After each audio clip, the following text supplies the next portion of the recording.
You know those moments in sports, the ones that just seem to make the air crackle?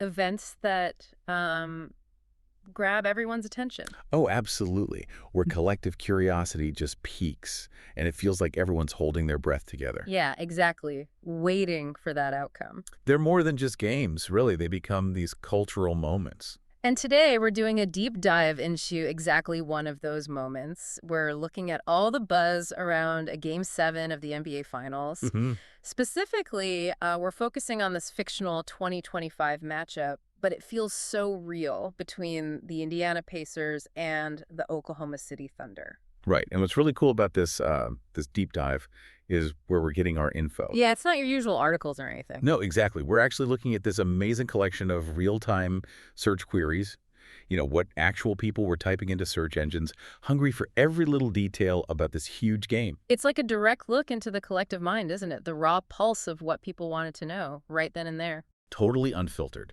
You see exactly what mattered most in that moment. So imagine looking at this like live stream of a billion thoughts all converging on this one event. That's kind of what we've got. Yeah.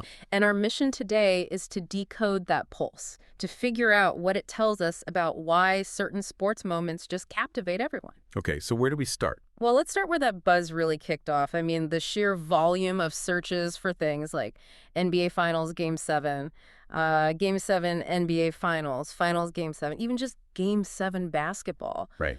What does that initial flood, just those basic terms, tell us about how people see a Game 7? Well, okay, beyond the obvious, right, that it's important. Yeah. The fact that Game 7 basketball is even a term people search for, that's telling. It's just Game 7 isn't just a game. It's like its own genre. A genre. Yeah, I like that. People are searching for that specific experience, that high-stakes, winner-take-all feeling. It points to this, maybe this fundamental human desire for a definitive ending. The ultimate decider. Exactly. It defines the champion in the most dramatic fashion possible. And the search volume, it just reflects that unique, almost, sacred status it holds. Okay, so building on that, what I found really interesting looking through these queries was how quickly it shifted to specifics. Like what? Like, okay, we see the matchup confirmed. Pacers versus Thunder, Game 7, OKC versus Indiana, standard stuff. But right alongside that, The players. yes, detailed searches for specific guys. Andrew Nemhard, TJ McConnell stats, Ben Shepard, Obi Toppin stats, Jalen Williams stats, and even broader ones like Indiana Pacers players or Pacers coach. What's going on there? Why this intense focus on individuals when it's the championship, the team trophy on the line? That's fascinating, isn't it? Because it kind of pushes back against the idea that it's all about the team, especially in these huge moments. Right. These searches show that for the fans watching, there's this real need for like individual heroes or villains maybe. Yeah, could be. But it's about the personal stories woven into the team's success or failure. It suggests that why a team wins or loses for a lot of people, it comes down to these key individual performances, these clutch moments. It's not just strategy. And did you notice the location searches too? Gainbridge pops up, and lots of where is Game 7 of the NBA Finals? Yeah, that's crucial too. It grounds the drama in a real place. That search for Gainbridge, the home court, it highlights how much people factor in that home court advantage, the energy of the arena. The space matters. Okay, so we have the Game 7 hype, the player focus, the location. But before we even get to Game 7, there's this other wave of searches. You mean Game 6? Exactly. Huge interest in NBA Finals Game 6. Pacers versus Thunder Game 6, and the big one, who won Game 6 of the NBA Finals? Right, that's absolutely critical context. Why is that Game 6 interest so revealing about the build-up to Game 7? Well, think about it. A Game 7 doesn't just happen, right? Right, the series has to go the distance. Exactly. It only happens if the team that was behind in the series won Game 6. That forces the decider. So it guarantees maximum drama leading in. Precisely. It's the ultimate setup. It means the series has been incredibly tight, super competitive. Both teams have been pushed right to the edge. And those searches like Game 6 score or did the Pacers win last night? Yeah, those aren't just like casual curiosity. That shows the immediate emotional fallout from Game 6. Yeah. That result, whatever it was, directly fuels this almost frantic anticipation for the final game. Game 6 is the crucible, It forges the Game 7 showdown. It really sets the stage. Okay, so beyond all the drama, the players, the series history, there's the practical side. Oh, yeah. the logistics. And the data was just flooded with the stuff. Questions like, what time is the NBA Finals game tonight? Where to watch NBA Finals Game 7? How to watch NBA Finals streaming, NBA Finals channel. When does Game 7 start? Yeah.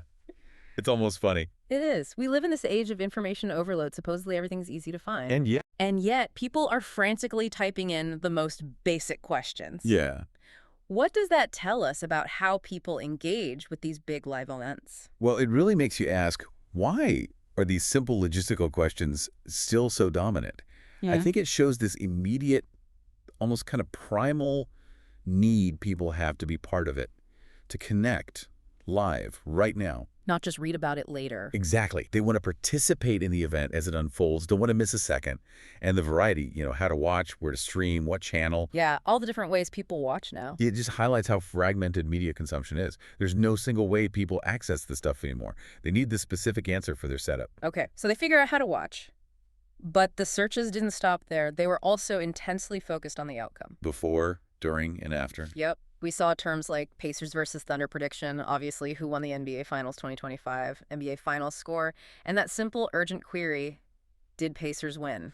That collective desire for the result, it's almost tangible, isn't it? Definitely. Like a shared holding of breath or this immediate need for confirmation. And if you zoom out a bit, look at the bigger picture. It's not just about knowing who won this game. What else is there? It's about understanding the conclusion, sure, but also its place in the grand scheme of things in history. Ah, okay. And that's where you see those other searches alongside the immediate results. Things like last Game 7 NBA Finals, Game 7 NBA Finals history, and just plain NBA Finals history. Connecting this moment to all the others. Precisely. It shows this desire to contextualize this specific Game 7. Where does it fit in the legacy of the sport? It underlines that these aren't just isolated incidents. They're adding another chapter to this long, rich story of champions, legends, iconic performances. It links the present right back to the past.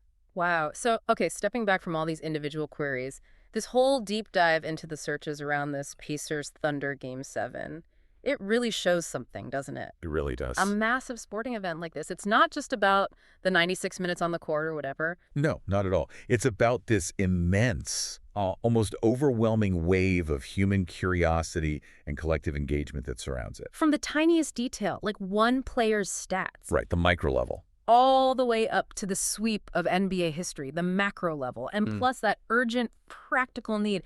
How do I watch this right now? Every possible angle just gets explored by this incredibly eager, engaged audience. And for you, listening in, you've kind of seen how this seemingly simple list of search terms, things people just typed into a box. Yeah, it can actually unlock these really profound insights, insights into human interest, what grabs us, and why that drama of a championship decider just has this enduring, powerful appeal. Just a direct window. A direct window into what the world wants to know at these huge shared moments. Okay. So as you think about all this, here's something to maybe mull over. What does it really reveal about us, about our fundamental human needs? This intense collective focus we pour into a single decisive game where, like, the whole story of a season just hangs in the balance. What does that say about our need for resolution, maybe? Or for these big shared experiences that kind of lift us out of the everyday? And maybe also just that thrill, that unpredictable rush of the unknown that you really only get from live competition. Yeah, that shared suspense. Something to think about.